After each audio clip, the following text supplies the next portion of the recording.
어제군요. 1장, 2장, 3장 말씀을 다뤄야 되는데 워낙 분량이 많아가지고요. 한 장이 거의 50절까지 돼서 2장을 다루지 못했는데 2장이 중요한 부분이 있어서 좀 다루려고 합니다. 2장은 다윗이 솔로몬에게 마지막으로 이르다 이렇게 되어 있는데요. 2장 1절 보면 다윗이 죽을 날이 임박함에 그의 아들 솔로몬에게 명령하여 이르되 이렇게 되어 있습니다.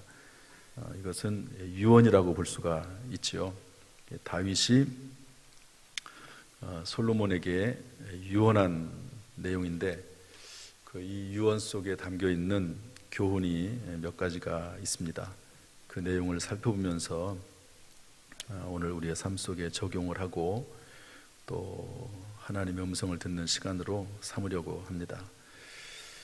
이 다윗의 유언 속에는요, 하나님 관계와 인간 관계에 관한 교훈이 나옵니다. 한번 따라서 할까요? 하나님 관계, 인간 관계.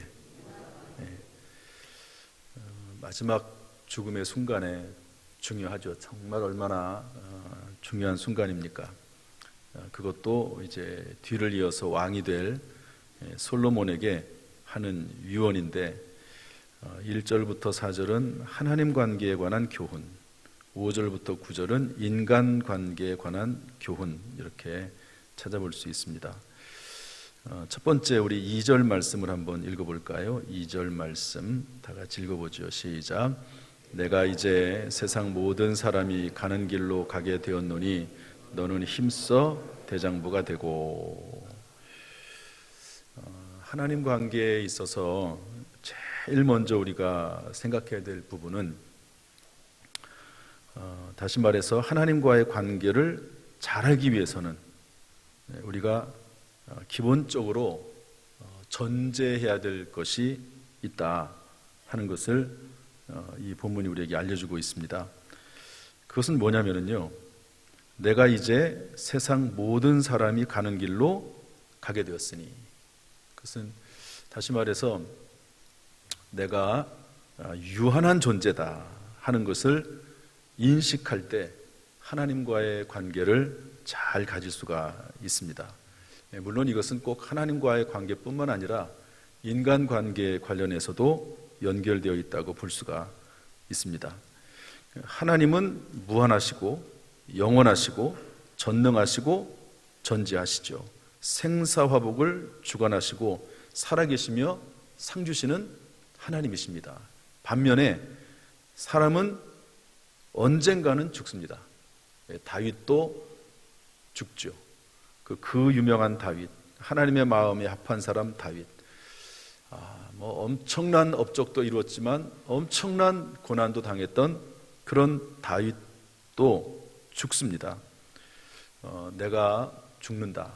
때가 되면 하나님이 부르시면 언제든지 이 땅에 가지고 있는 것, 내가 누리고 있는 것, 또 그것이 선한 일이든 또 그것이 나에게 힘든 일이든지 간에 하나님이 부르시면 언제든지 갈 수밖에 없는 유한한 존재다 하는 것을 인정하는 데서부터 하나님과의 관계가 시작이 된다라고 볼 수가 있습니다. 다윗은 이것을 깨달아 알았어요. 수많은 전쟁터에서 죽음을 넘나들면서 오늘 이 전쟁에서 내가 죽을 수 있다. 그러면 그럴수록 어떻게 하겠습니까? 하나님을 의지할 수밖에 없는 거지요. 내가 죽으면 유대인들은 이스라엘 사람들은 철저히 음부, 수월, 지옥, 천국에 대한 이야기는 구약에 조금 덜해요. 그렇지만 지옥, 음부 이런 내용들은 많이 하거든요. 그러니까 그런 면에 있어서 내 영혼을 위해서 철저히 하나님을 의지하는 그런 모습이 있었다고 볼 수가 있습니다. 저나 여러분이나 하나님 관계에 있어서 언제든지 내가 세상을 떠날 수 있다. 이 땅은 잠시 머물다가는 그런 텐트 같다고 할까요? 그렇게 이해하고 우리의 삶은 나그네다 하는 것을 이해하는 데서부터 시작이 됩니다. 일단 이것을 전제로 한 다음에 우리 2절 보면 내가 이제 세상 모든 사람이 가는 길로 가게 되었노니, 그리고 나서 한 말씀이 더 있는데 그건 나중에 말씀드리고요. 3절에 보면 내 하나님 여호와의 명령을 지켜 그 길로 행하여, 우리 3절 한번 읽어보겠습니다. 3절 다 같이 시작. 내 하나님 여호와의 명령을 지켜 그 길로 행하여 그 법률과 계명과 율례와 증거를 모세 율법에 기록된 대로 지키라. 그리하면 내가 무엇을 하든지 어디로 가든지 형통할지라. 다윗이 솔로몬에게 부탁하는 유언은 딱 한 가지입니다. 딱 한 가지예요. 하나님과의 관계를 잘한다는 것이 무엇이냐? 그것은 하나님의 말씀에 따라 사는 것이 하나님과의 관계를 잘하는 거다. 그러면서 3절 하반절에 뭐라고 말씀하고 있냐면 하나님의 말씀 따라 살면 하나님께서 형통하게 하신다. 특별히 4절 말씀 보면요, 전능하시고 신실하신 하나님께서 하신 약속의 말씀이기 때문에 하나님께서 확실히 이루게 하실 것이다. 여러분, 하나님 말씀대로 우리가 살면 하나님께서는 그 약속대로 우리의 삶을 형통하게, 그 단어를 그렇게 썼습니다. 형통하게 인도하실 줄로 믿습니다. 우리가 자꾸 다른 길로 가고 세상과 타협하고 또 그리고 하나님의 뜻이 무엇인지 알매도 불구하고 그대로 안 사는 게 문제지, 하나님 말씀대로 살면 또 여러 가지 어려운 일을 당할 때 하나님 앞에 지혜를 구해서 살면 반드시 형통하게 하겠다고 하는 것이 하나님의 뜻인 줄로 믿습니다. 이것이 우리의 믿음이죠. 그러면서 우리 아까 2절에 너는 힘써 대장부가 되고 이렇게 말씀했는데요, 우리는 하나님의 말씀을 청종하기 위해서 힘써 대장부가 되어야 된다고 다윗은 말하고 있습니다. 영어로는 be strong 이렇게 되어 있거든요. 강해라 하는 말입니다. 그러니까 하나님의 말씀 안에서 담대해라, 하나님의 말씀 안에서 강해라, 이런 말입니다. 뭐 대장부가 되라 이래가지고 무슨 뭐 남성 중심 어떤 사고를 말하는 게 아니고요, 하나님의 말씀 밑에 절하고 연결되어 있습니다. 하나님의 말씀 안에서 강해라. 하나님의 말씀이 너에게 확실히 주어졌으면, 하나님의 음성이 너에게 주어졌으면 그 말씀 안에서 강하라, 이렇게 이야기를 하는 겁니다. 다윗은 전쟁에 나갈 때 꼭 하나님께 물어봤거든요.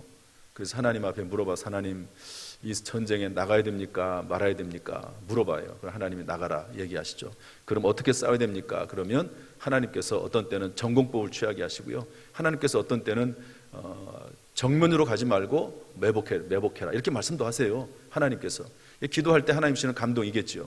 그러면 그 말씀 안에서, 하나님의 감동 안에서 강해라, be strong, 이런 말씀입니다. 이것이 다윗이 솔로몬에게 주는 교훈이에요. 야, 너도 죽어.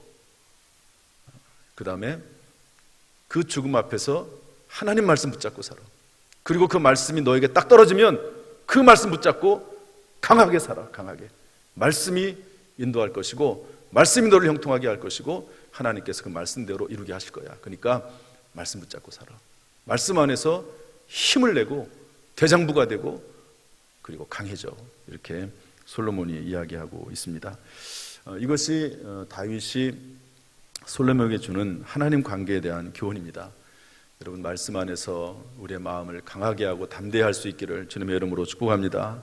또 말씀을 먼저 찾고 발견하고 또 그래서 늘 우리가 그래서 경건의 시간을 갖는 겁니다. 뭐 그게 안 되면 새벽 기도라도 나와서 하나님 앞에 매일매일 말씀을 듣고 기도하고 찬송하고, 요즘 같은 때는 얼마나 좋습니까? 여러분, 요즘 반드시 100% 좋은 건 아니지만 실시간이 돼 있어가지고요, 혹시 교회 못 나오더라도 영상 예배를 통해서 우리가 항상 말씀을 들을 수 있지 않습니까? 더구나 요즘은 이렇게 성경을 구약 성경부터 쭉 읽어 나가잖아요.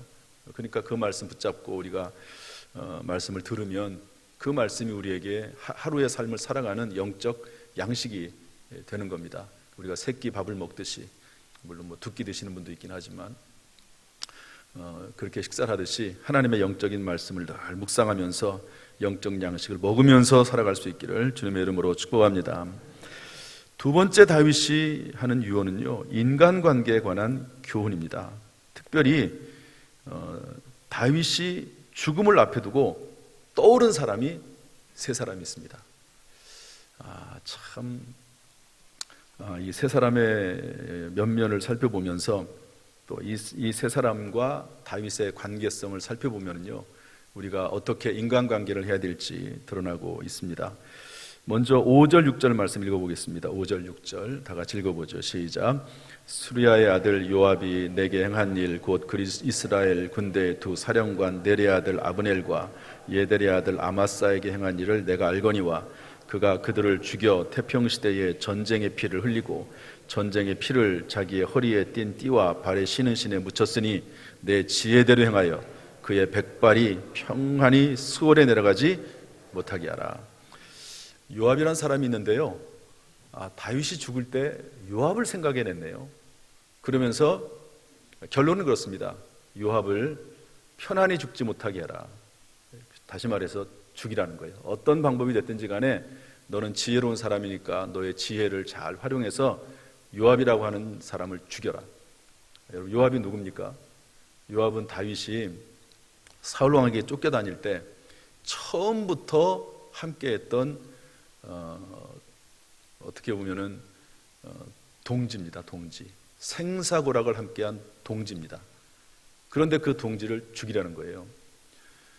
왜 그러냐면요, 참 이 요압 같은 그 장군도 없습니다. 참 싸움을 잘해요. 어느 곳에 가든지 간에 승승장구합니다. 그런데 이 요압이라고 하는 사람이 큰 실수를 2번 합니다. 조금 더 얘기하면 3번 합니다. 아주 결정적인 실수를 3번 해요. 다윗이 이 요압을 죽이지 않습니다. 왜 죽이지 않냐면 다윗을 도왔던 사람이라는 것을 알아요. 그러니까 엄청나게 다윗에게 해를 끼치고 다윗의 명령을 거역하고 그리고 나라를 위기에 빠뜨릴 만한 그런 일을 했음에도 불구하고 다윗은 죽이지 않습니다. 다윗이 자기의 손으로 죽이질 않아요. 왜냐하면 동지이기 때문에 그래요. 다윗을 도왔던 사람이기 때문에 그렇습니다. 그러나 사실은 용서할 수 없는 일을 저질렀습니다. 그 첫 번째가 뭐냐면 자기의 사적인 이유로 아브넬이라고 하는 사람을 죽입니다. 사울 왕과 사울 왕의 아들 이스보셋. 사울 왕이 죽고 다윗이 압살롬에게 쫓겨갔을 때 이스보셋이라는 사람이 이스라엘의 왕이 되지 않습니까? 사울 왕의 아들이죠. 그런데 그 사울 왕과 이스보셋 왕의 군대 장관이 아브넬입니다. 그런데 이제 전쟁이 끝났어요. 이스보셋도 죽고 다 끝났어요. 그런데 그 아브넬을 평화의 시대죠. 이제 모든 전쟁이 끝났습니다. 그런데 아브넬을 죽입니다. 아브넬을 다윗이 원치 않음에도 불구하고 죽여요. 또한 그 다음에 압살롬의 쿠데타를 일으키지 않습니까? 압살롬이 죽습니다. 그런데 그 압살롬이 세운 군대 장관인 아마사를 또 죽입니다. 둘 다 아주 엄청난 장군이거든요. 그런데 죽여버려요. 왜냐하면 자기의 권력 유지를 위해서 그렇습니다. 또 하나는 사적인 어떤 복수를 하기 위해서 죽입니다. 다윗이요, 거기에 대해서 아무 말도 하지 않아요. 첫 번째는 다윗 힘이 약했습니다. 요압보다 힘이 약했어요. 죽이지 못합니다. 두 번째는 죽이지 않습니다. 그리고 나서 결정적으로 요압이 어떤 일을 하냐면요, 그 다윗의 넷째 아들이 쿠데타를 일으킵니다. 그런데 그쪽 편에 서요. 다윗이 살아있는데 그쪽 편에 서가지고 가담을 하게 되는 거죠. 결정적으로 그 일 때문에 사실은 죽게 되는데요.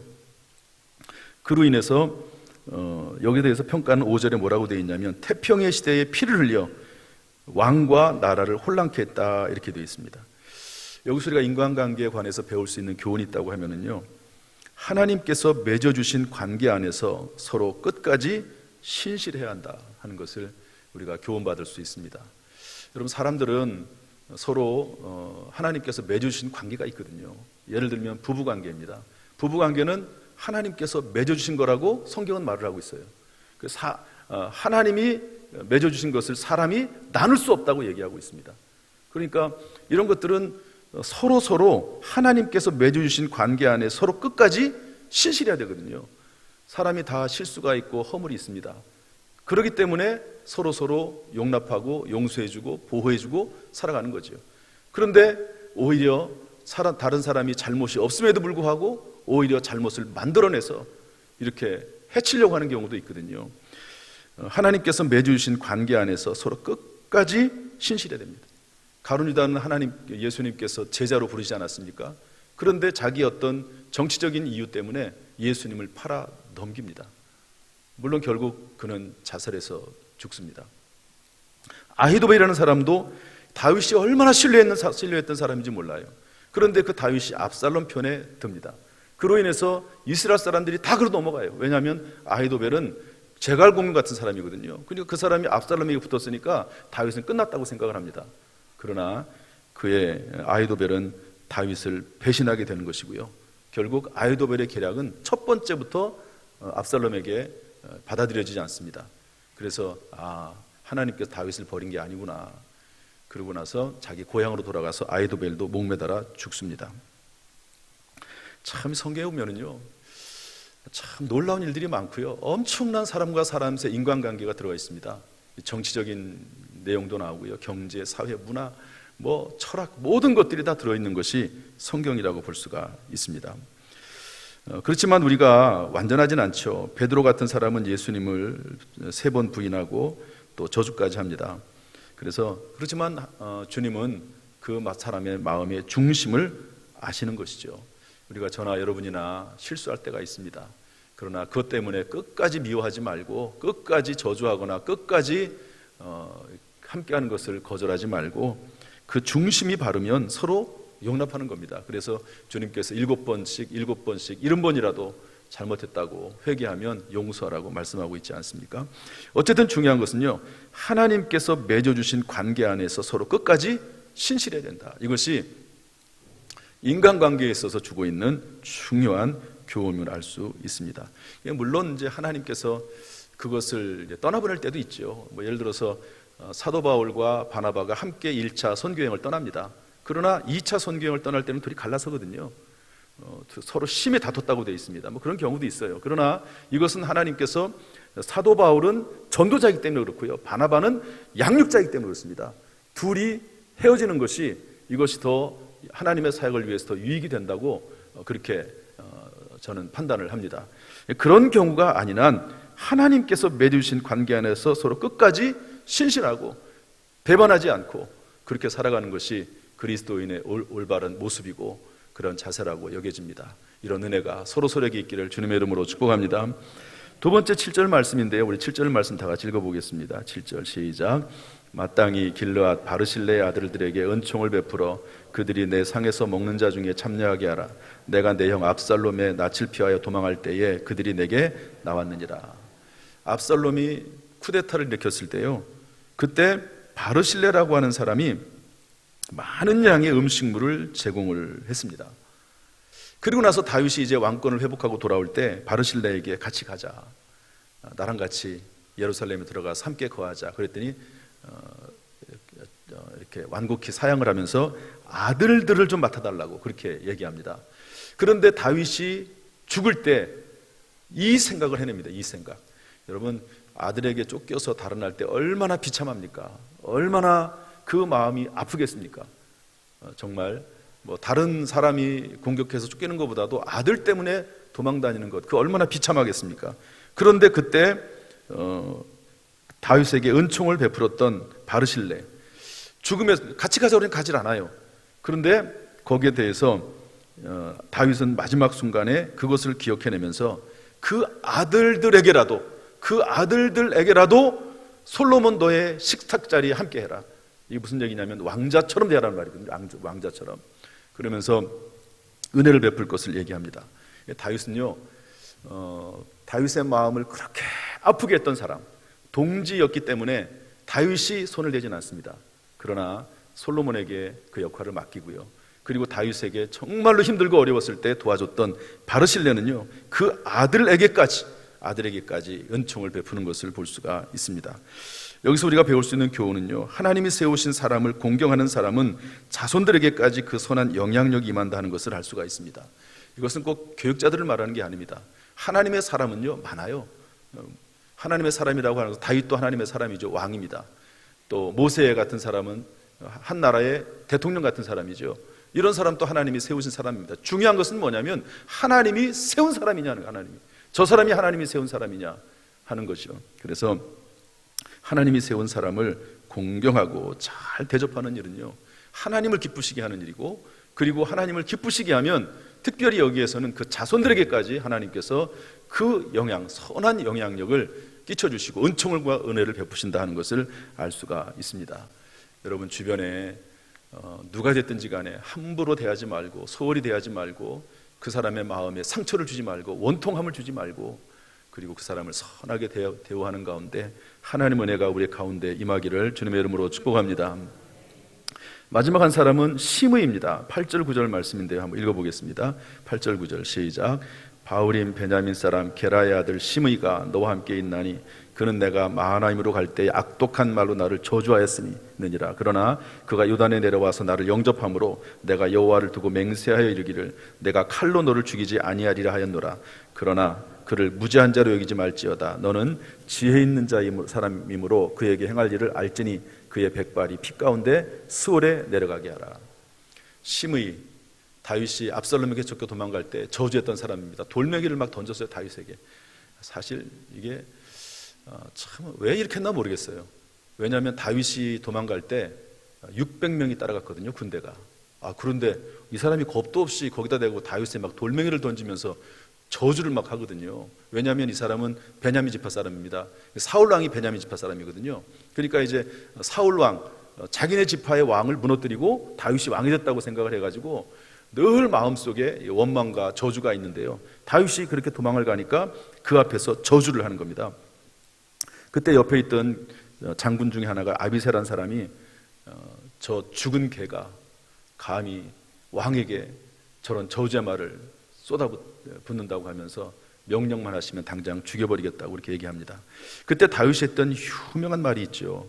내 몸에서 난 아들도 나를 죽이려고 이렇게 하는데 하물며 저 베냐민 사람이랴. 여호와께서 그에게 명령하신 것이니. 참 다윗 놀랍습니다. 시므온이 저주하는 것을 보고 하나님께서 하라고 했다는 거예요. 하나님께서 오늘 그 저주 때문에 여호와께서 내게 선으로 갚아주시리라.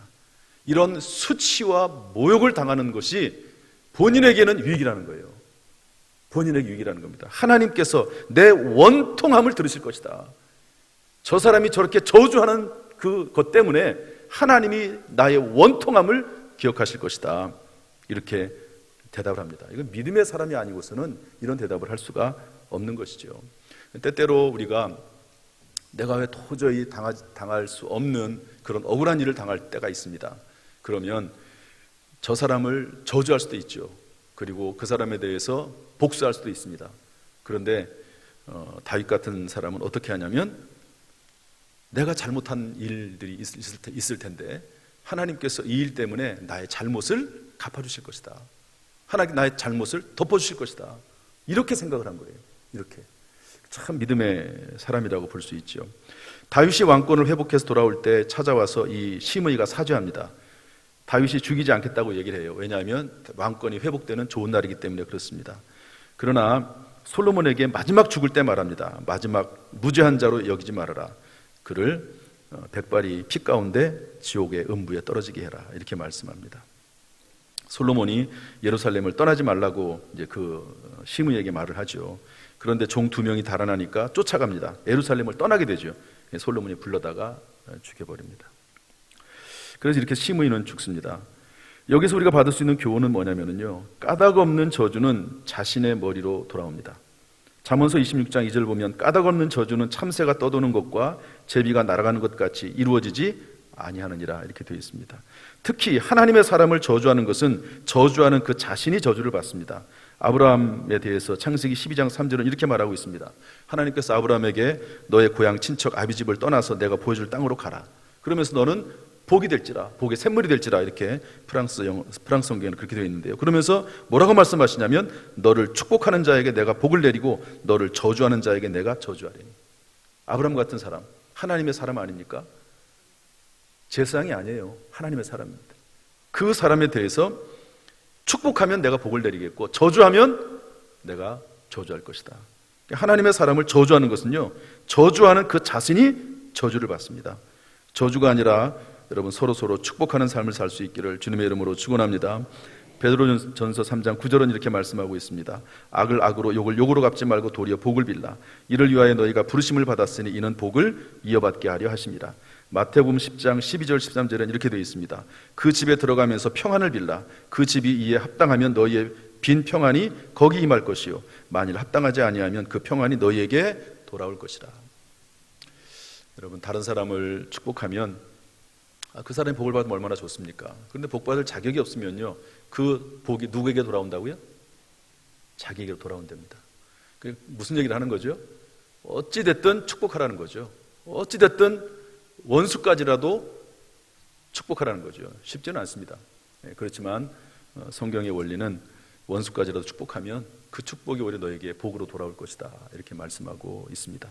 그게 안 되면, 축복이 안 되면 다윗처럼이라도 하나님의 전에, 사람에게 하지 말고 하나님의 앞에 나와서 하나님의 전에서 마음껏 저주하는 경우도 있습니다. 사람에게서가 아니고 하나님 앞에서. 사울왕이 얼마나 미웠든지 사울왕에 대해서 얘기하지 않습니까? 그 자녀들은 고아가 되게 하시고, 나중에 고아가 돼서 빌어먹을 때 도와줄 사람도 없게 하시고, 그 아내는 과부가 되게 하시고, 엄청난 저주의 말을 쏟아붓습니다. 사람에게 한 것이 아니고 하나님에게 나와서 자기의 마음을 다 토로하는 거죠. 다윗이 아마 그것을 그렇게 토로하지 않았으면 다윗은 병들어 죽었을 겁니다. 아마. 혹시 여러분 그런 일이 있습니까? 원통해 가지고 못 살 만한 일이 있습니까?